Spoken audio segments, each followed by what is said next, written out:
आज की कथा सुनिए। उस दिन मैंने यह बताया था कि यक्ष रूपी धर्मराज ने युधिष्ठिर से ये प्रश्न को भी पूछा था। बताओ, संसार में क्या अटल है? युधिष्ठिर ने तुरंत उत्तर दिया, दो चीजें अटल है, एक तो मृत्यु और दूसरी वस्तु यह है भाग्य का लेख। ये दोनों अटल है, अवश्यम भावी है, ये होकर रहते हैं, इसे कोई भी नहीं टाल सकता है। और यह भी प्रश्न पूछा था कि संसार में आश्चर्य की बात क्या है?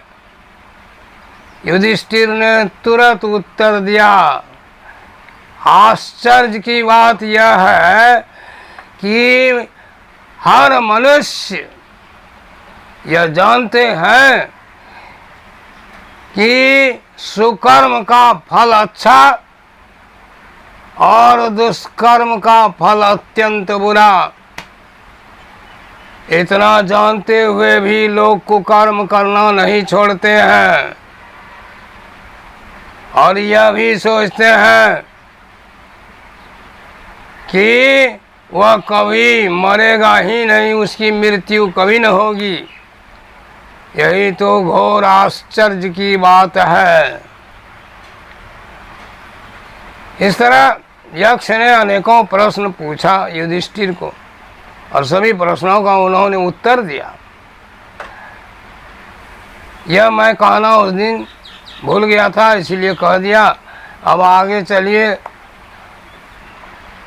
जब वनवास की अज्ञात अवधि शुरू नहीं हुई थी, उसी समय पांडवों के पास श्री कृष्णचंद्र कृष्ण मुरारी पहुँचे और कहा, अर्जुन, तुम्हें जगत विजेता महारथियों से युद्ध करना है। तुम तो जानते हो कि भीष्म पितामह परशुराम शिष्य है, कर्ण परशुराम शिष्य है, द्रोण भी परशुराम शिष्य है। ये सभी ऐसे योद्धा हैं जिन्हें कोई पराजित नहीं कर सकता है। इन्हें पराजित करने के लिए तुम्हें दिव्य अस्त्रों का संचय करना पड़ेगा।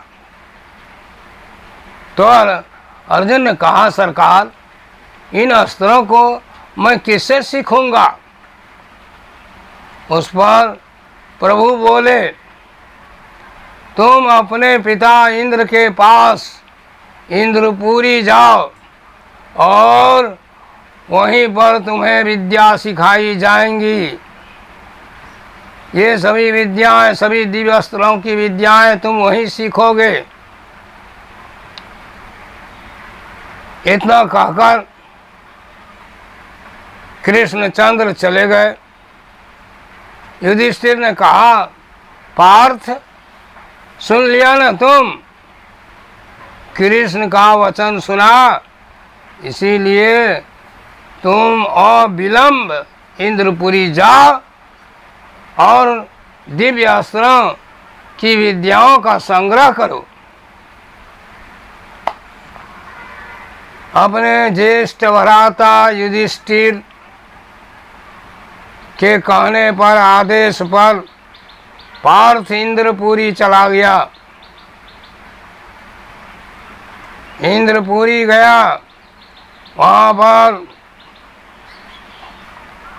सारी विद्याएं, सारी दिव्य अस्त्रों की विद्याएं इन्होंने शीघ्र ही सीख लिया, क्योंकि ये तो तेजस्वी थे ही, तीव्र बुद्धि के थे, इसलिए कम ही समय में सारी विद्याओं को सीखी।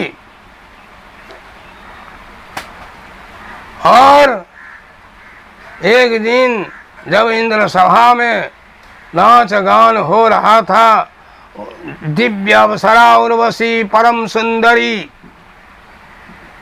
वह नृत्य करती थी। अर्जुन भी वहाँ विराजमान था। अर्जुन भी नाच देख रहा था और उर्वशी की ओर देख रहा था। उर्वशी ने देखा अर्जुन को कि एक टक लगाए हुए अर्जुन मेरी ओर देख रहा है, क्या कारण है? हो न हो यह मुझे पसंद कर रहा है।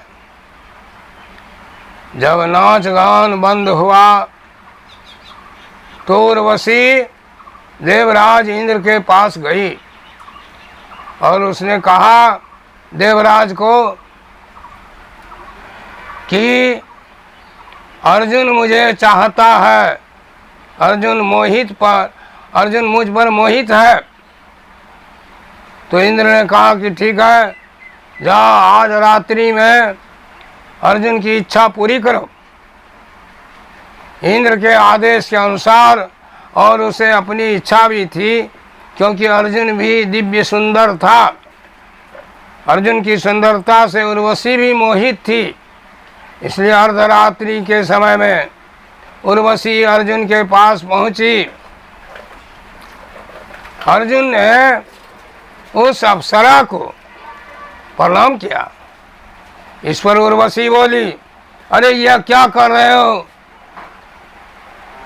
क्या तुम मुझे प्रणाम क्यों करते हो? तुम तो मेरे प्रेमी हो, तुम भी प्रेम करते हो और मैं भी तुमसे प्रेम करती हूँ, इसीलिए मैं तो आज तुम्हारे पास तुम्हें प्रसन्न करने के लिए आ गई हूँ, मेरी इच्छा पूर्ण करो। अर्जुन ने कहा, यह क्या कहते हैं आप माते? कहा फिर माते कहते हो? कहा तो माते न कहें तो क्या कहूँ? तो तुम यदि मुझे माता कहते हो तो तुम मुझे उस भरी सभा में टकटकी लगाए हुए क्यों देख रहा था? कहा इसीलिए देख रहा था कि कोई कुदृष्टि नहीं थी, बल्कि आश्चर्य की दृष्टि थी कि मेरे पूर्वज लोग आपकी सुंदरता के विषय में कहा करते थे। वह कथा कही हुई बहुत वर्ष पहले उन लोगों ने कही थी, और उस कथा के वे सभी कथाएं मुझे स्मरण थीं, किंतु यह मैं देख रहा था कि जो सुंदरता उन्होंने मुझे बताई थी अभी तक वही सुंदरता और युवा अवस्था आप में है। यही आश्चर्य की दृष्टि से मैं देख रहा था। कहा सुनो, मेरी सुंदरता और मेरी युवा अवस्था से तो देवगण मोहित होते हैं, तुम क्या? कहा सुनिए। और उर्वशी ने कहा सुनिए अर्जुन जी, आप रात्रि भर के लिए मुझे अपनी पत्नी मान लीजिए और मेरी इच्छा पूर्ण कीजिए। अर्जुन ने कहा कि असंभव, यह कभी नहीं हो सकता है। आप मेरी माता और पितामही जो समझिए उसके समान है। तो माता और पुत्र का प्रेम इसलिए नहीं होता है, वह प्रेम तो स्त्रियों के साथ पुरुषों का होता है। इसलिए हे माते, मैं आपको प्रणाम करता हूँ और मुझे पाने की आप इच्छा त्याग दीजिए, पति रूप में मुझे पाने की इच्छा त्याग दीजिए और कृपया अपनी जगह पर जाएं। उर्वशी ने कहा, इतनी दिव्य सुंदरी मैं हूँ और तुम कैसा पुरुष हो जो मुझे देख करके तुम्हारा मन नहीं डोलता है, तुम मेरी इच्छा पूर्ण करने में असमर्थ हो? कहा तुम माता के साथ पुत्र का यह धर्म नहीं है, इसीलिए मैं आपकी इच्छा पूर्ण करने में असमर्थ हूँ माते।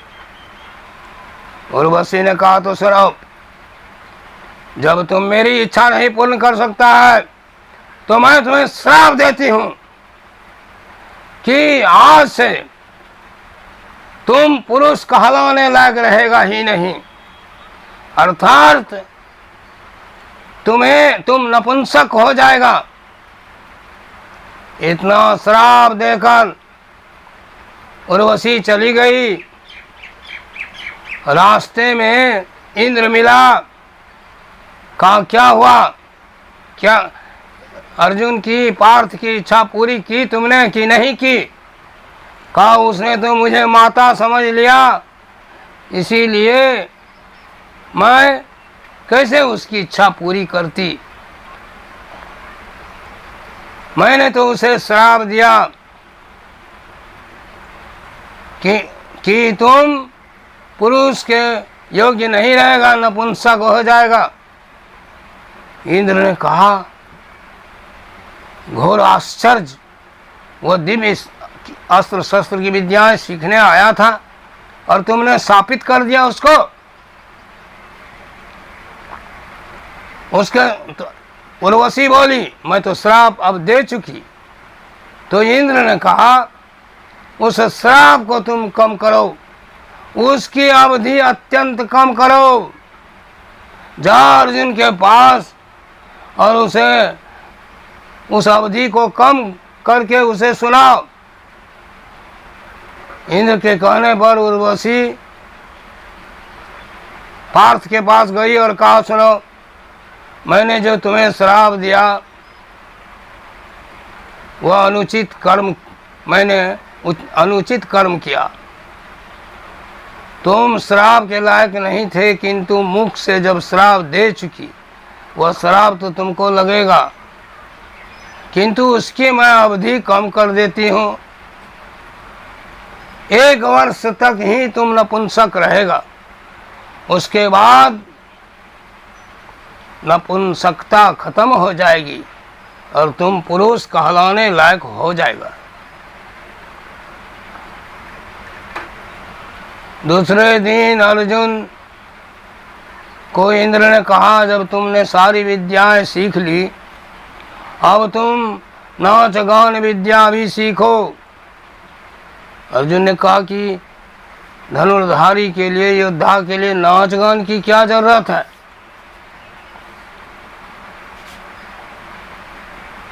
उस पर इंद्र ने कहा कि हाँ, इसकी तुम्हें जरूरत है, और वह जो श्राप तुम्हें दिया गया है उसकी भी तुम्हें जरूरत है। 1 वर्ष तक तुम नपुंसक रहेगा और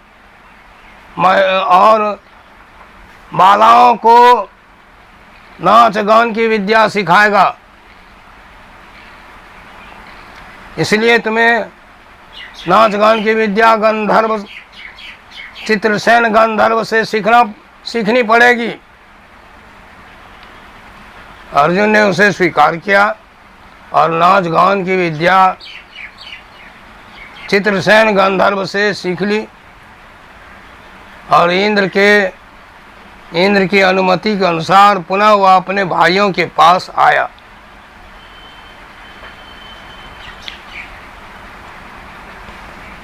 बस वनवास, खुले आम वनवास की 12 वर्ष अवधि बीत गई।